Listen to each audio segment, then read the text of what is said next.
അതിന് സ്വതന്ത്രം പറയാറില്ല. Now when the preachers say Jesus is coming back, people usually don't say praise the Lord. ഒന്ന് മെച്ചപ്പെട്ട് ജീവിക്കാനുള്ള പരിശ്രമം നടത്തിക്കൊണ്ട് അത് വിജയിച്ചുകൊണ്ടിരിക്കുന്ന ഒരു കാലമാണിപ്പോൾ. When we are trying to improve their lifestyle, that's the kind of time we live in. അതിനിടയിൽ യേശു വരുന്നു എന്നൊക്കെ പറഞ്ഞാൽ അതിനേക്കാൾ ഭേദം ഒരു കത്തി എടുത്ത് ചങ്കിനോട്ട് കുത്തുകയാണെന്നാണ് ചില ആളുകളുടെ മുഖം കണ്ടാൽ പറയാൻ തോന്നുന്നത്. Some people's faces show that it's so hard to accept that fact. ഞാൻ 16 മണിക്കൂർ യേശുവിന്റെ വരവിനെ കുറിച്ച് പ്രസംഗിക്കുന്ന ഒരു CD ഉണ്ട്. I have a message for 16 continuous hours preaching about Jesus. 6 ദിവസം കൊണ്ടാണ് ഞാൻ അത് പ്രസംഗിച്ചു തീർത്തത്. It took me 6 days to finish that message. 6ാമത്തെ ദിവസം പാട്ടുപാടിയ സഹോദരിയുടെ മകൻ സഹോദരിയോട് ചോദിക്കുന്നത് ഞാൻ കേട്ടു. The sister who sang the song, she has a son, and she asked on the 6th day the question. ഈ പാസ്റ്റർ പറയുന്നത് യേശു വന്നേ പറ്റത്തുള്ളൂ. This pastor is saying that Jesus must return. ചരിത്രം, ശാസ്ത്രം, യുക്തി എല്ലാം നിരത്തി ഞാനങ്ങ് പ്രസംഗിക്കുകയാണ്. I'm preaching based on science, reasoning, and all those methodologies. അവൻ അവന്റെ അമ്മയോട് ചോദിച്ച ചോദ്യം ഇതാണ്. He asked his mother. യേശു ഇത്ര പെട്ടെന്ന് ഇത്ര ആക്രാന്തം പിടിച്ചു വരേണ്ട കാര്യമില്ലെന്നാണ് അവൻ ചോദിക്കുന്നത്. He asked why Jesus has to return so quickly. ഇവിടെ ആർക്കെങ്കിലും എന്തെങ്കിലും സംഭവിച്ചോ എന്നാണ് അവൻ ചോദിക്കുന്നത്. Is something happened here for him to return? അവനെ പറഞ്ഞിട്ട് കാര്യമൊന്നുമില്ല. Nothing we can talk about him. അവന്റെ ഫാദർ, അവന്റെ പിതാവ് ഗൾഫിൽ ജോലി ചെയ്യുകയാണ്. His father is working in God. അവനെ സംബന്ധിച്ച് യാതൊരു പ്രയാസങ്ങളും ബുദ്ധിമുട്ടുകളും ഈ ലോകത്തിലില്ല.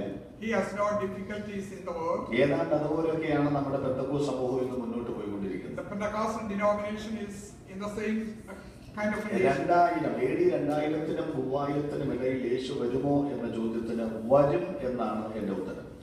If somebody asks me if Jesus will return in between 2000 and 3000, my answer is yes. ആ നാഴികയും പറയുവാൻ എന്റെ പിതാവായ ദൈവത്തിനല്ലാതെ പുത്രൻ തമ്പുരാന് ഒരു അവകാശമില്ലെന്ന് യേശു പറഞ്ഞിട്ടുണ്ട്. The time and hour, the specific hour cannot be said by anybody, known to anybody except the Father. പക്ഷേ യേശുക്രിസ്തു പറഞ്ഞ മറ്റു ചില തിരുവെഴുത്തുകൾ നിങ്ങൾ ശ്രദ്ധിക്കേണ്ടതുണ്ട്.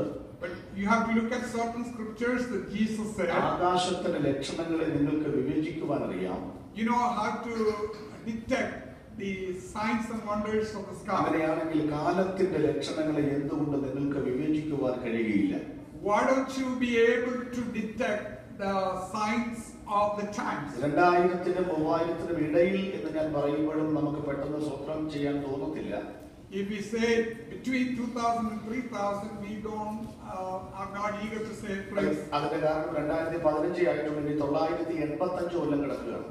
It's only 2015. We have 985 years more to go. ഏതായാലും നമ്മൾ ആരും അത്രയും കൊല്ലം ജീവിക്കത്തില്ല. None of us live that long. 70 ഏറെ ആയാൽ 80 മാത്രമെന്നാണ്. It's 70 or up to 80. China 70 വയസ്സ് കഴിഞ്ഞിരിക്കുകയാണ്. This child is 70 years old. 80 ചാക്ക് അരിയുടെ ഭക്ഷണം ഇപ്പൊ കഴിച്ചു കഴിഞ്ഞിട്ടുണ്ട്. He already ate about 80 years worth of rice. അതുകൊണ്ടാണ് ഒരു പ്രായം കഴിയുമ്പോൾ നമ്മുടെ അരിയാഹാരമെല്ലാം ഉപേക്ഷിച്ച് വേറെ ഇനി ഗ്രേസ് പീരീഡ് ആണ്. ഇനിയുള്ളതെല്ലാം ഗ്രേസ് പീരീഡ് ആണ്. After eating rice for so many years, we change our food pattern. പക്ഷേ ഈ ആത്മീയ ആഹാരം ഏത് പ്രായത്തിലും ദഹിക്കുന്ന ഒരു ആഹാരമാണ്.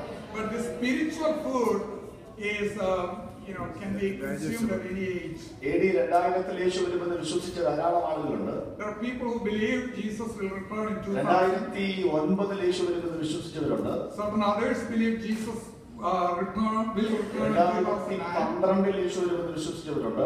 Some believe Jesus will return in 2004. 2013-ൽ യേശു വരുമെന്ന് വിശ്വസിച്ചവരുണ്ട്. Others believe 2013. ഇനി കണക്കൂട്ടുന്ന 2028-ൽ യേശു വരുമെന്നാണ്.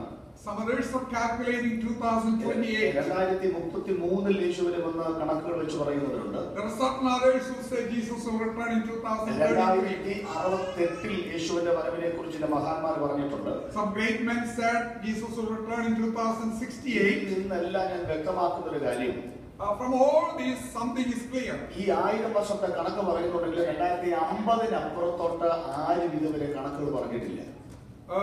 Even though they talk about 1000 years, nobody is foreseeing farther than 2050. അതിന്റെ അർത്ഥം എന്താണെന്ന് വെച്ചാൽ ഈ കാലങ്ങളിൽ ഒന്നിൽ തന്നെ കർത്താവിന്റെ ഗംഭീരനാദം മുഴങ്ങുമെന്നാണ് മനസ്സിലാക്കേണ്ടത്. In one of these time period, the trumpet sound will sound. ഞാൻ ഒന്നുകൂടി വ്യക്തമായി പറയാം.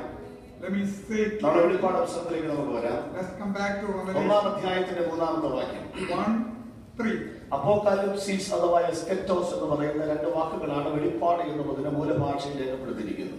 In the original language, the word apocalypse and eschatos is used for the മറ നീക്കുക എന്നാണ് മലയാളത്തിൽ അതിന്റെ അർത്ഥം. to remove the veil. That's the meaning of that word. എന്ന് പറഞ്ഞാൽ ആകാശം എന്ന തിരശ്ശീലയ്ക്ക് അപ്പുറത്ത് എന്തുണ്ട് എന്ന് നൂറ്റാണ്ടുകളായി മനുഷ്യവർഗം ചോദിച്ച ചോദ്യത്തിന് ആർക്കും ഇതുവരെ മറുപടി നൽകുവാൻ കഴിഞ്ഞിട്ടില്ല. What is beyond the sky? That question is not clearly answered until now. അങ്ങനെ ചോദിച്ച ചോദ്യത്തിന് ഈ ആകാശം എന്ന തിരശ്ശീല വകഞ്ഞു മാറ്റി നമുക്ക് വെളിപ്പെടുത്തി തന്ന പുസ്തകമാണ് വെളിപ്പാട് പുസ്തകം. The book of Revelation removed that veil and showed us certain things. ഈ പുസ്തകത്തിൽ മുഴുവൻ വെളിപ്പാടുകളിൽ നീണ്ട നിര നമുക്ക് കാണുവാൻ കഴിയും. In this particular book, there was a series of revelations. 1-ാം അധ്യായത്തിൽ മാറത്ത് പങ്കച്ചു കിട്ടിയ മനുഷ്യപുത്രരുടെ സദൃശനായിരിക്കുന്ന യേശുക്രിസ്തുവിന്റെ വെളിപ്പാട്.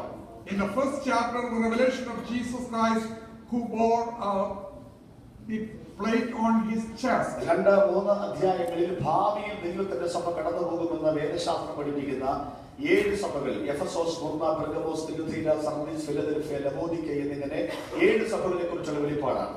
Then in chapter 2 and 3, it's talk about a revelation of 7 churches in that time period. That's the showing the history of the church. 4-ാം അധ്യായത്തിൽ 24 മൂപ്പന്മാർക്ക് നടുവിലുള്ള ദൈവിക സിംഹാസനത്തിന്റെ വെളിപ്പാടാണ്. In the 4th chapter, they talk about the throne of God revealed in the midst of 24 elders. 5-ാം അധ്യായത്തിൽ